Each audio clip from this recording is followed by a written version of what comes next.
So sometimes when I would lie in bed at night, I would pray. I would pray that something would happen to him. Something awful.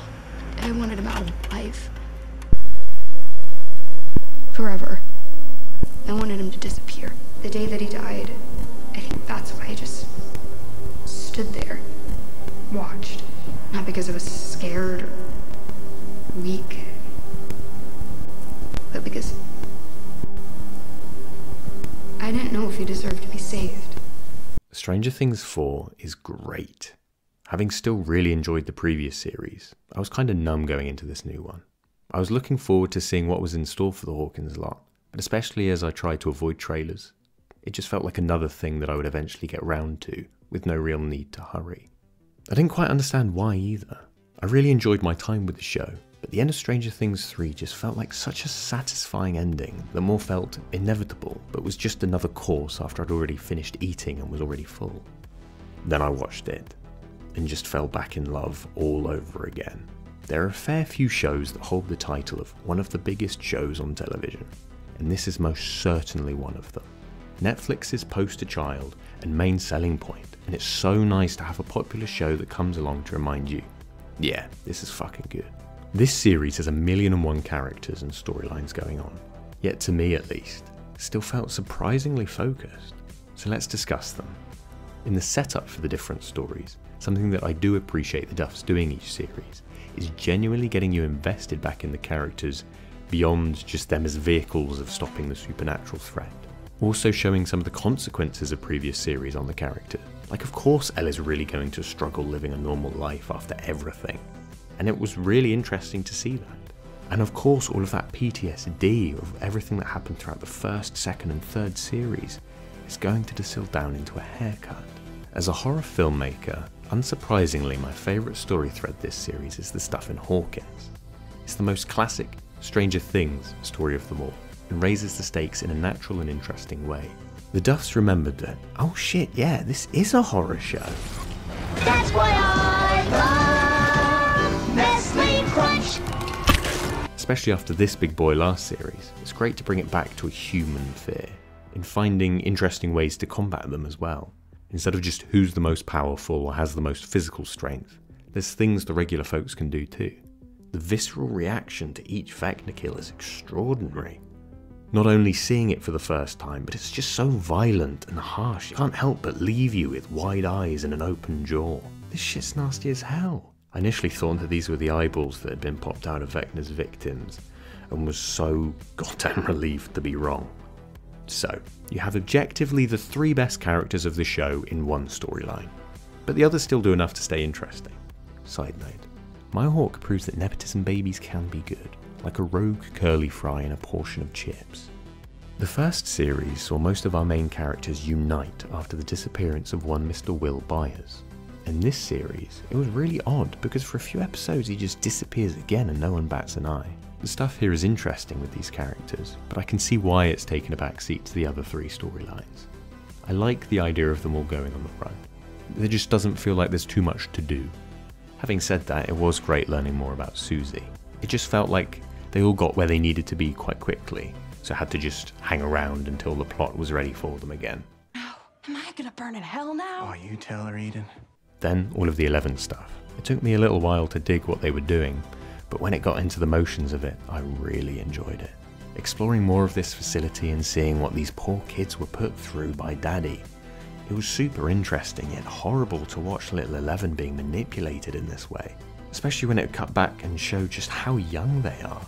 Them losing their powers at first felt like an odd direction to go in, thinking, oh, they're clearly just going to get them back in a few episodes' time. But the Duffs proved me wrong, yet again, showing that there was a good story to explore here, showing that all that has happened has affected them, and what they need to try and do when they can't just use their midichlorians and a nosebleed to get out of everything. Felt like we could have done with seeing a bit more of that, even just subtle things of Elle having to go back to close the door because they're so used to just doing it telekinetically. Then we get to my man Hopper. I really hate fake out deaths. Don't put the audience through all of that emotion to then just say, lol JK. I think it's a problem with a lot of media that goes way beyond this show, But so many stories like this seem to think that the only, or at least main stakes, that you can add to a story is the looming threat of death. I say this as a writer who kills 93% of my characters, but there can be more stakes to a story. Having the other characters believe that Hellboy died is enough, in showing that he had to sacrifice his life in Hawkins, giving up watching his surrogate daughter grow up, and pushing away that life with Joyce to ensure they were safe, thus making his life a living hell in Russia. It then had me feeling next to nothing for Hopper threat-wise throughout the rest of the series. Because would they really pull the same emotion with Hopper's death again? What they put him through here, bloody hell. I hope they put David Harbour in a nice bubble bath at the end of each shoot day. Having said all of this and ragged on the death fake out, I did really enjoy this storyline and what they did with it. To me at least, it feels like maybe it was worth the fake out to give us this, as much as they could have worked around it. He's always been one of the best characters on the show, and Harbour brings so much to that. Something that all of the Russia stuff does really well is making the original Demogorgon scary again. Throughout serialized storytelling, it's only natural that you need to keep raising the threat for bigger and bigger enemies and obstacles to overcome, which then when you contrast the threat in a later series to the first, it can often trivialize it, like being fully leveled up in a game and going back to the opening area only to breeze right through. And after some time away, it feels good to have the Demogorgon back on full force. Everything about this sequence is incredible. It also highlights a point that I really want to stress. The actual craft behind Stranger Things filmmaking is incredibly good. Not only the production design, acting, CG, etc., but especially the camera work. It all feels absolutely intentional. You can almost feel like you're being guided through this story by safe hands. Of course in the larger, flashier scenes, but even the smaller character ones. It's nice to see a big budget show utilise the fact that it is a big budget show. Especially one that has vibrant colours. It depends on what colour palette fits the narrative being told, but it's so nice to see the full embrace of the 80s colours. And the progression in the cinematography throughout the different series has been fascinating to watch. It felt a little odd how Vecna randomly chose Nancy to suddenly do a YouTube Draw My Life for. I think they explained it really well here, with the Duffs proving what Daddy Zach tried to teach us years ago. You add Philip Glass to a scene and it makes it a classic. Each life, a faded, lesser copy of the one before. They are shaping me into something gaudy. Something lethal. Typically, if someone is revealed to have been the big bad all along, it can go in a few ways. But here? Fuck yeah, Vecna just kind of slots in perfectly. Especially seemingly having him carry on straight into Stranger Things 5. Here I just love the idea of Vecna hiding behind a bush, hoping not to get spotted. This is a really interesting villain and he just kind of wins. There's the little complication with Max, and while we're here, oh my god. Max. Sadie Sink is such an incredible actor. This scene broke me. Especially as I'm only a few years older than the cast members. It only occasionally hits me at the fact that these characters are children. It'd be hard enough watching anyone go through this, let alone someone who hasn't even finished school. I think it's from the 80s setting, where I keep thinking about what these characters would look like now, in the present day. And throughout this whole scene I had this image in my head of Lucas as an old man thinking about his first love that he had to say goodbye to way too soon. Max and Lucas throughout this whole series have had a really great journey, actually showing them fight for one another instead of just telling us. Showing why and how they got along so well. And Lucas has finally had something to do this series. It's often like a lot of the time in the previous ones, when not advertising Coke, he's just kind of there. But it's been so great to see Caleb have a lot more material to chew on. Something the show has always had a knack for is satisfying reunions. We seemingly get at least one a series at this point, as all the different characters unite again, and my god, this was beautiful. I think it's a mixture of just wanting these people to be happy and all the stuff we've just seen them go through for the past 9 episodes being quite so harrowing. I was so worried that they were going to kill off Steve. Every time they were having him open up about his 6 kids, I just want him to... Zip it. You can't even... Zip it. Zip. I could just see it, him slowly dying in Nancy's arms, and she's talking to him about the kids they would have had. Phew. Bullet dodged. The Harrington survives. The Duffs have a habit of bringing in a character for a series and then killing them off at the end. But this time, it really worked. God damn it, I'm a sucker and completely fell for Eddie. How can you not love this guy? While I'm sad at the fact that this character is gone, it perfectly fits his arc. Sure, it may be a simple one narratively speaking, but seeing him overcome that and become the hero he wanted to be at the end is touching stuff.